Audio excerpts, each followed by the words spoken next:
دنیا کا سب سے پہلا قتل۔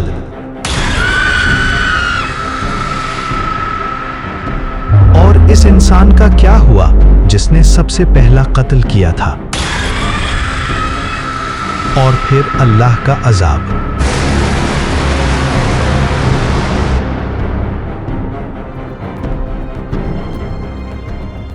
کیا آپ جانتے ہیں کہ زمین کی تاریخ کا سب سے پہلا قتل کس نے کیا؟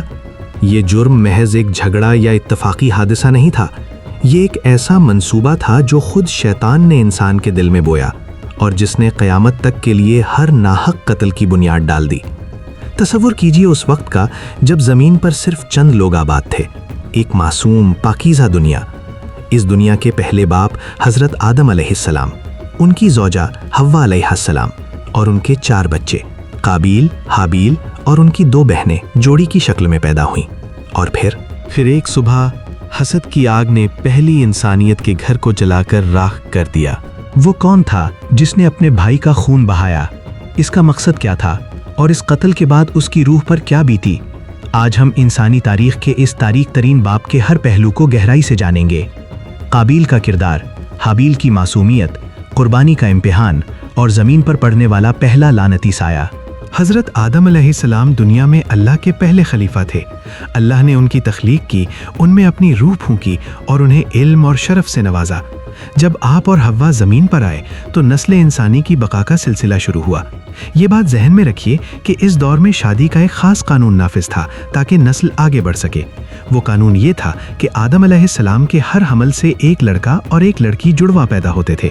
ایک حمل کے بیٹے کی شادی دوسرے حمل کی بیٹی سے ہوتی تھی۔ پہلے حمل سے قابیل اور اس کی جڑواں بہن اقلیمہ پیدا ہوئے۔ قابیل بڑا تھا۔ دوسرے حمل سے حابیل اور اس کی جڑواں بہن لوزا پیدا ہوئیں۔ بعض مفسرین نے جڑواں بہنوں کے نام اقلیمہ اور لوزا بیان کیے ہیں، مگر اصل بات یہ ہے کہ وہ ایک ہی حمل کے جڑواں تھے۔ جیسا کہ دستور تھا، حضرت آدم علیہ السلام نے یہ فیصلہ کیا کہ قابیل جو اقلیمہ کا جڑواں تھا کی شادی حابیل کی جڑواں بہن لوزا سے ہوگی، اور حابیل جو لوزا کا جڑواں تھا کی شادی قابیل کی جڑواں بہن اقلیمہ سے ہوگی۔ یہیں سے اصل مسئلے نے جنم لیا۔ اقلیمہ جو قابیل کی جڑواں تھی بہت حسین تھی، اور حابیل کی جڑواں لوزا اس کے مقابلے میں کم خوبصورت تھی۔ قابیل اس بات پر بضد ہو گیا کہ وہ اپنی جڑواں بہن اقلیمہ سے ہی شادی کرے گا کیونکہ وہ زیادہ حسین تھی۔ یہ فطری حکم جس کی بنیاد خود اللہ کے حکم پر تھی، قابیل کو ناگوار گزرا۔ قابیل نے اپنے باپ حضرت آدم علیہ السلام سے سخت الفاظ میں اختلاف کیا اور حکم ماننے سے انکار کر دیا۔ قابیل شروع ہی سے غصیلا، بدمزاج، ضدی اور متکبر تھا۔ اس کے اندر ایک طرح کی سرکشی، حسد اور غرور بھرا ہوا تھا۔ وہ اپنے بھائی حابیل کو خود سے کمتر سمجھتا تھا۔ اس کے برعکس حابیل ایک پرسکون، فرمانبردار اور سچے دل کا مالک تھا۔ حابیل بھیڑ بکریاں چراتا تھا اور قابیل زراعت کا کام کرتا تھا۔ جب قابیل نے حضرت آدم علیہ السلام کے فیصلے پر جھگڑا کیا اور اپنی خواہش پر اصرار کیا تو حضرت آدم علیہ السلام نے یہ معاملہ اللہ پر چھوڑنے کا فیصلہ کیا۔ آپ نے دونوں بیٹوں سے فرمایا، تم دونوں اللہ کے حضور قربانی پیش کرو، جس کی قربانی قبول ہوگی وہی حق پر ہوگا، اور اسی کو اپنی مرضی کی عورت سے نکاح کا حق حاصل ہوگا۔ قابیل اور حابیل دونوں نے قربانی کے لیے تیاری کی۔ حابیل جو دل کا صاف اور پرہیزگار تھا، اپنی بھیڑ بکریوں کے ریوڑ میں سے سب سے عمدہ، موٹا اور صحت مند مینڈھا چنا۔ اس نے اسے نہایت اخلاص کے ساتھ اللہ کی راہ میں پیش کر دیا۔ اس کا دل تقوی اور محبت سے لبریز تھا۔ اس کے برعکس قابیل نے اس معاملے کو محض ایک رسم سمجھا۔ اس کے دل میں تو حسد اور ضد بھری ہوئی تھی۔ اس نے اپنی کھیتی میں سے سب سے خراب، سڑی گلی اور گھٹیا قسم کی گندم کی بالیاں جمع کیں اور بے دلی سے انہیں قربان کر دیا۔ وہ دل سے یہ قربانی نہیں دے رہا تھا، بلکہ صرف خانہ پوری کر رہا تھا۔ قربانیاں ایک پہاڑ کی چوٹی پر رکھ دی گئیں۔ اس دور میں قربانی کے قبول ہونے کی نشانی یہ ہوتی تھی کہ آسمان سے آگ آ کر قبول شدہ قربانی کو جلا دیتی تھی۔ سب کی آنکھوں کے سامنے آسمان سے ایک تیز آگ کا شعلہ اترا اور اس نے صرف حابیل کے عمدہ مینڈھے کو جلا دیا۔ قابیل کی ردی گندم وہیں کی وہیں پڑی رہی۔ یہ ایک کھلی آسمانی گواہی تھی کہ حق حابیل کے ساتھ ہے اور قابیل کا نیت میں کھوٹ ہے۔ جب قابیل نے یہ منظر دیکھا تو اس کے اندر کی شر کی آگ مزید بھڑک اٹھی۔ قربانی کا رد ہونا اس کے غرور اور خود پسندی پر بہت بڑا وار تھا۔ اس نے اپنا فیصلہ، اپنا غصہ اور اپنی نفرت کا رخ قربانی کے مالک یعنی اپنے بھائی حابیل کی طرف موڑ دیا۔ اس نے حابیل کو قتل کرنے کا تہیہ کر لیا۔ یہ فیصلہ اس نے حسد اور انتقام کے اندھے جذبات میں آ کر کیا۔ قابیل نے حابیل سے کہا، میں تجھے ضرور بل ضرور قتل کر دوں گا۔ حابیل نے نہایت سکون، اطمینان اور درویشی کے ساتھ اپنے بھائی کو جواب دیا، جس کا ذکر قرآن میں سورۃ المائدہ کی آیت نمبر 27-28 میں موجود ہے۔ حابیل کا جواب، درس توحید۔ حابیل نے کہا، اللہ صرف متقیوں، پرہیزگاروں کی قربانی قبول کرتا ہے۔ اگر تو مجھے قتل کرنے کے لیے اپنا ہاتھ بڑھائے گا بھی تو میں تیری طرف اپنا ہاتھ نہیں بڑھاؤں گا کہ تجھے قتل کروں۔ میں تو اللہ رب العالمین سے ڈرتا ہوں۔ میں نہیں چاہتا کہ تو میرے اور اپنے دونوں کے گناہ اپنے سر لے اور پھر تو دوزخیوں میں سے ہو جائے، اور ظالموں کی یہی سزا ہے۔ حابیل کا جواب سچائی، تقوی اور امن کی بہترین مثال تھی۔ اس نے واضح کر دیا کہ وہ نہ تو پہل کرے گا، نہ انتقام لے گا اور نہ ہی اپنے بھائی کے قتل کا بوجھ اپنے سر لے گا۔ اس کے جواب میں قابیل کو ایک آخری موقع دیا گیا کہ وہ توبہ کر لے اور اپنے گناہ سے باز آ جائے، مگر قابیل تو اس وقت شیطان کا اعلیٰ کار بن چکا تھا۔ حسد کی زہر نے اسے اندھا کر دیا تھا اور غرور نے اسے اپنے بھائی کے تقوی کا مقابلہ کرنے کی اجازت نہیں دی۔ قاتل اور مقتول دونوں کی ملاقات کہاں ہوئی؟ یہ قتل کب اور کیسے ہوا؟ ایک دن جب حابیل اپنے ریوڑ کے ساتھ پہاڑوں میں تھا، قابیل چپکے سے اس کے پیچھے آیا۔ ابلیس خود اس کے پاس آیا اور اسے سکھایا کہ کسی جانور کو پتھر سے یا تیز دھار چیز سے کیسے مارتے ہیں۔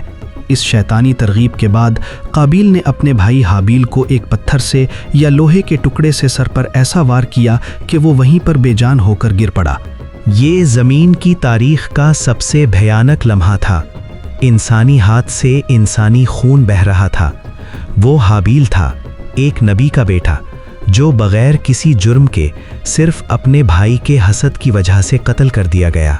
پھر اس کے نفس نے اسے اپنے بھائی کا قتل آسان کر دکھایا، سو اس نے اسے قتل کر ڈالا۔ پس وہ نقصان اٹھانے والوں میں سے ہو گیا۔ حابیل کا خون زمین پر گرا۔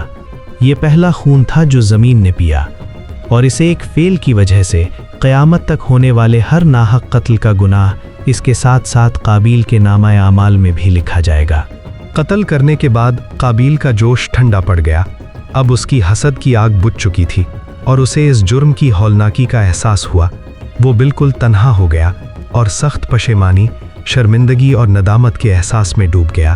اسے یہ سمجھ نہیں آ رہا تھا کہ اپنے بھائی کی لاش کا کیا کرے۔ وہ انسانیت میں پہلا قاتل تھا اور پہلا شخص جس کے سامنے انسانی لاش کو ٹھکانے لگانے کا مسئلہ تھا۔ اس نے لاش کو اٹھایا اور اسے اپنی پیٹھ پر لاد کر پھرنے لگا۔ بعض مفسرین کہتے ہیں کہ وہ 1 سال تک لاش کو اٹھائے پھرتا رہا۔ وہ خوفزدہ تھا کہ کیا کروں؟ اگر یوں چھوڑ دیا تو درندے کھا جائیں گے، اور اگر چھپایا تو کیسے چھپاؤں؟ بالآخر اللہ نے اپنے نبی کے اس گناہگار بیٹے کو ایک معجزے کے ذریعے سبق سکھایا۔ یہ عبرت کا ایک ایسا سبق تھا جو آج بھی دنیا کے لیے موجود ہے۔ اللہ تعالیٰ نے 2 کوے بھیجے۔ وہ دونوں لڑتے لڑتے قابیل کے سامنے آئے اور ان میں سے ایک نے دوسرے کو مار ڈالا۔ جس کوے نے دوسرے کو قتل کیا تھا اس نے اپنی چونچ اور پنجوں سے زمین کھودنی شروع کی اور مقتول کوے کو اس میں ڈال کر مٹی سے چھپا دیا۔ یہ منظر دیکھ کر قابیل پر سکتہ طاری ہو گیا۔ وہ شرمندگی اور حماقت کے احساس سے بےتاب ہو گیا۔ اس نے چلا کر کہا، جیسا کہ قرآن میں ہے، ہائے افسوس! کیا میں اس کوے جتنا بھی نہ ہو سکا کہ اپنے بھائی کی لاش کو چھپا دیتا؟ یہ کہہ کر اس نے اپنے بھائی حابیل کے لیے ایک قبر کھودی اور لاش کو زمین میں دفن کر دیا۔ یہ پہلا جنازہ تھا جو زمین پر ہوا، اور پہلا کوا تھا جو انسان کے لیے قبر اور دفن کا سبق لے کر آیا۔ اس قتل کے بعد قابیل کی زندگی حسد، پشیمانی اور اللہ کی لعنت کا بوجھ بن کر رہ گئی۔ اس کا چہرہ سیاہ ہو گیا اور اس کی زندگی سے تمام برکتیں چھین لی گئیں۔ وہ مجرم اور پشیمان ہو کر دنیا میں مارا مارا پھرنے لگا۔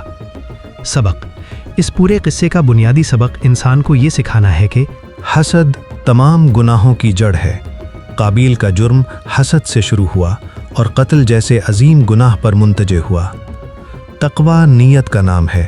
حابیل کی قربانی اس لیے قبول ہوئی کہ اس نے اپنا بہترین مال دیا اور اس کی نیت صاف تھی، جبکہ قابیل نے گھٹیا مال دیا اور اس کی نیت میں کھوٹ تھا۔ قتل ناحق انسانیت کا سب سے بڑا ظلم ہے۔ یہ وہ گناہ ہے جو نہ صرف ایک جان لیتا ہے بلکہ قیامت تک اس کی سزا جاری رہتی ہے۔ بعض روایات میں آتا ہے کہ قابیل کو اس کے جرم کی پاداش میں زمین پر ہی سزا ملی اور وہ ہمیشہ کے لیے بے چین و مضطرب ہو کر دنیا میں زندگی گزارتا رہا۔ ایک اور روایت کے مطابق قابیل زمین کے مشرق اور مغرب میں چلتا پھرتا رہا، یہاں تک کہ اس کے چہرے پر خوفناک آگ کا ایک شعلہ نمودار ہو گیا جو دن رات چلتا رہتا تھا۔ تو یہ تھی دنیا کے سب سے پہلے قتل کی مکمل داستان۔ قابیل وہ پہلا انسان تھا جس نے اپنے ہی خون، اپنے ہی بھائی کا ناحق خون بہایا۔ یہ ایک ایسا جرم تھا جس نے زمین کی پاکیزگی کو ہمیشہ کے لیے داغدار کر دیا۔ یہ قصہ ہمیں یہ سکھاتا ہے کہ انسان کے اندر ہمیشہ دو قوتیں جنگ کرتی رہتی ہیں، قابیل کا نفس جو حسد، غرور اور لالچ کی طرف بلاتا ہے، اور حابیل کا روح جو سادگی، اخلاص اور تقوی کی طرف راغب کرتا ہے۔ اگر آپ اس کہانی سے ایک بھی سبق لے کر اپنے اندر کے حسد کی آگ کو بجھا دیں تو آپ نے اس عظیم پیغام کو سمجھ لیا جو اللہ نے ہمیں قرآن کے ذریعے پہنچایا۔ اور مزید زبردست مواد کے لیے چینل کو سبسکرائب ضرور کر دیں۔